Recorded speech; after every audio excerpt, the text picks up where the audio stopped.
कार्तिक महामहिम अध्याय 8। जय श्री राधा कृष्ण। कार्तिक मास में सूर्य उदय से पहले स्नान करना सभी जन्मों के पापों को नाश करने वाला है और आरोग्यता देने वाला माना गया है। जीवन में प्रभाव पड़ता है, आंतरिक आनंद मिलता है, इससे बुद्धि शुद्ध होती है, इरादे मजबूत होते हैं। इसलिए कार्तिक मास में कुछ न कुछ शुभ कार्य जरूर करने चाहिए। अब श्री गणेश जी महाराज और अपने गुरुदेव जी को याद करते हुए कार्तिक मास महत्म का अष्टम अध्याय सुनाते हैं। जय गणेश जय गज वंदन कृपा सिंधु भगवान मूषक वाहन दीजिए ज्ञान बुद्धि प्रदान। बोलो गणेश जी महाराज की जय हो। गुरु की कृपा हो शिष्य पे, पूर्ण हो सब काम, गुरु की सेवा करत ही मिले ब्रह्मा का धाम। बोलो गुरुदेव महाराज की जय। कल हमने कार्तिक मास महात्म में हमने अहोई अष्टमी व्रत के बारे में जाना। हम गृहस्थ आश्रम के विषय में चर्चा करेंगे। शुरू करते हैं। मंगलकारी श्री हरि का सच्चा नाम ध्याऊं, कार्तिक मास महात्म का 7वां अध्याय सुनाऊं। एक समय नारद जी श्री व्यास जी से पूछने लगे, हे व्यास जी, गृहस्थ आश्रम सब आश्रम में उत्तम क्यों माना गया है? तब व्यास जी ने कहा, जैसे सब नदियां समुद्र में आश्रय पाती है, सब जीव माता का आश्रय पाकर ही जीवित रहते हैं, उसी तरह 6 प्रकार जो कि भिक्षुक, ब्रह्मचारी, सन्यासी, विद्यार्थी, गुरु, पूजक, यात्री तथा जीविका रहित, ये सब ग्रस्तों का ही आश्रय पाते हैं। फिर व्यास जी बोले, हे नारद, अब तुम अति पुण्य देने वाला एक पुरातन इतिहास सुनो। उतानपाद राजा का पुत्र उत्तम था, जो बड़ा बलवान और मदिरापान करने वाला था। उसने बहुला नाम वाली स्त्री के साथ विवाह किया और राजा रानी दोनों ही अति प्रेम के साथ रहते थे। एक समय राजा ने वेश्या का नृत्य देखते हुए मदिरापान किया और रानी को भी मदिरापान करने के लिए कहा, परंतु रानी ने उनका कहना नहीं माना। इस पर राजा ने क्रोधित होकर अपने अनुचरों को आज्ञा दी कि वो रानी को किसी निर्जन वन में छोड़ आए। सैनिकों ने आज्ञा का पालन किया और रानी को जंगल में छोड़ आए। तत्पश्चात राजा रानी के वियोग में दुखी तो हुआ, मगर उसने दूसरा विवाह नहीं किया और प्रजा का पुत्र के समान पालन करने लगा। एक दिन एक ब्राह्मण राजा के पास आकर कहने लगे, हे राजन, कोई मेरी स्त्री का अपहरण कर ले गया है।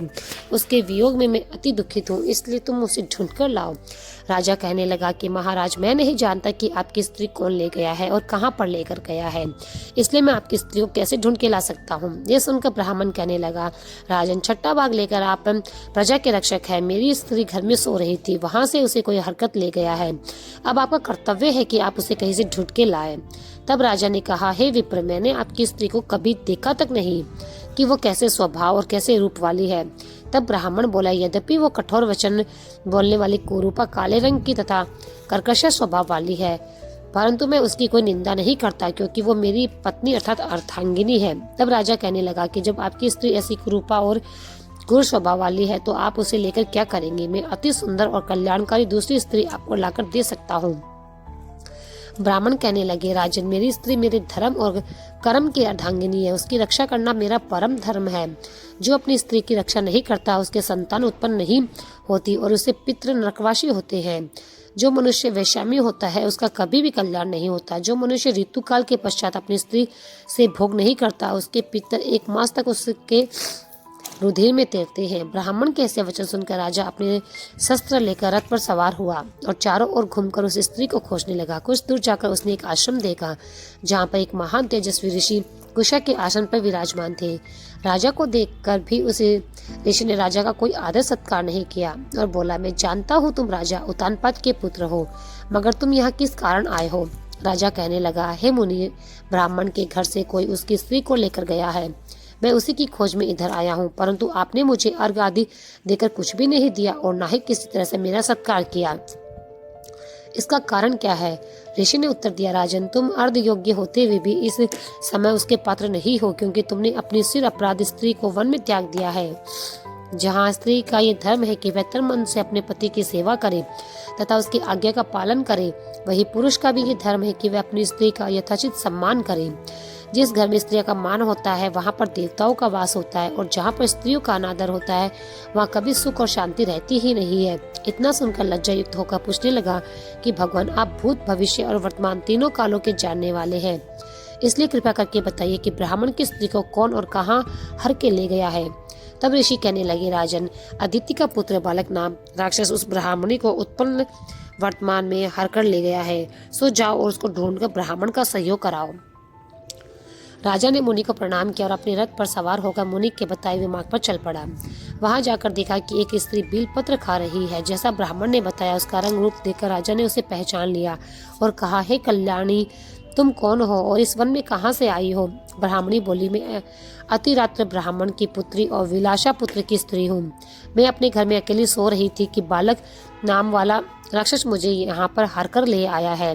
यहाँ लाने के बाद ना तो उसने किसी बात का मुझे कष्ट दिया और ना ही मेरा सत्यत्व नष्ट करने की चेष्टा की। इतना होने पर भी मैं यहाँ अत्यंत दुखी हूँ।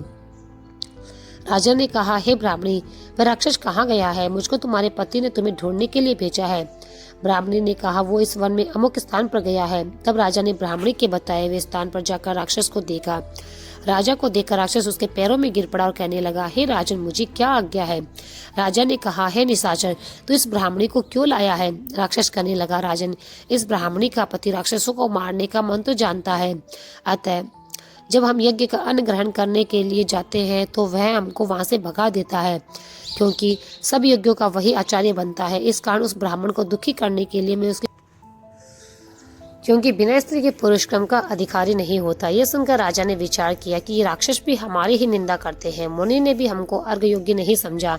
राजा अपने आप में ऐसा विचार कर ही रहा था कि राक्षस कहने लगा, राजन, मैं आपकी प्रत्येक आज्ञा का पालन करूंगा। इतना कहकर हाथ जोड़कर वो खड़ा हो गया। राजा ने कहा, हे निशाचर, तुम इस ब्राह्मणी को इसके घर छोड़ आओ और हम तुम्हें याद करें तब हमारे पास आ जाना। राजा की आज्ञा पाते ही वो राक्षस उस ब्राह्मणी को उसके घर पर छोड़ने चला गया। तब राजा सोचने लगा कि मैंने अपनी निर्दोष पत्नी को घर से निकाल दिया। अब ऐसा कौन सा पुण्य कर्म करूं जिससे ये पाप दूर हो जाए। तब राजा पुनः उन्हीं मुनि के पास गए और उसने अपना कर्तव्य पूछा। मुनि ने कहा, हे राजन, पुरुष के लिए स्त्री धर्म, अर्थ, काम और मोक्ष सभी कुछ देने वाली है। स्त्री के बिना पुरुष को इस लोक में और परलोक में कहीं भी सुख नहीं मिल सकता। स्त्री चाहे कैसी भी हो, खोटे स्वभाव वाली, मूर्ख, कुरूपा, रोगी और दरिद्री क्यों ना हो, पुरुष का उसका सम्मान करना ही चाहिए। ये सुनकर राजा बोला, हे राजन मुनि, मैंने अपनी निर्दोष और पतिव्रता स्त्री को बिना अपराध के त्याग दिया। अब मैं क्या करूं? तब मुनि ने कहा, राजन, तुम्हारी पत्नी को शतपात नाम के नाग ने वन में घूमते हुए देखा और उसको पाताल लोक में लेकर गया है। उस नाग की नंदा नाम की एक कन्या है। उसने अपने घर में तुम्हारी पत्नी को छिपा रखा है। ये सुनकर राजा वहां से अपने घर आया और ब्राह्मण स्त्री सहित अपने घर में देखकर बहुत प्रसन्न हुआ। तत्पश्चात राजा ने बालक नामक वाले उसी राक्षस को याद किया और राक्षस तुरंत ही राजा के सामने उपस्थित हो गया। बालक को देख राजा ने उसे पाताल लोक से अपनी पत्नी को लाने का आदेश दिया।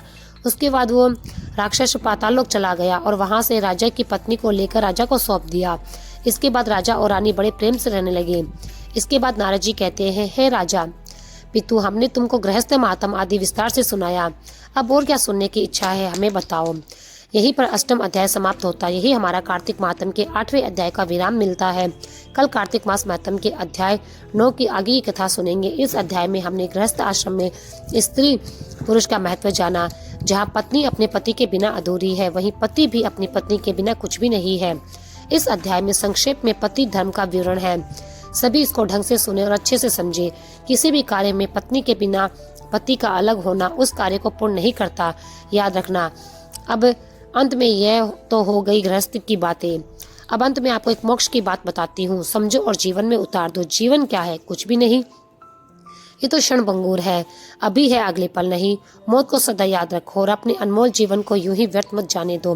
पृथ्वी लोक को दुखालय या मृत्यु लोक भी कहते हैं। यहाँ से मुक्ति पाने का सिर्फ एक उपाय है, अधिक से अधिक नाम जाप करो, क्योंकि हमारे शास्त्र कहते हैं कलयुग केवल नाम अथारा। सिर्फ नाम जाप करके ही कृष्ण भक्ति, शक्ति, मुक्ति सब पाया जा सकता है।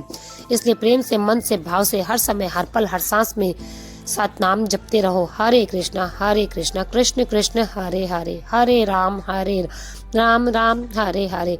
प्लीज इन वीडियोस को अधिक से अधिक लोगों तक शेयर करें। कार्तिक मास के प्रभाव को सबको बताएं और अपने शास्त्रों का ज्यादा से ज्यादा प्रचार करें।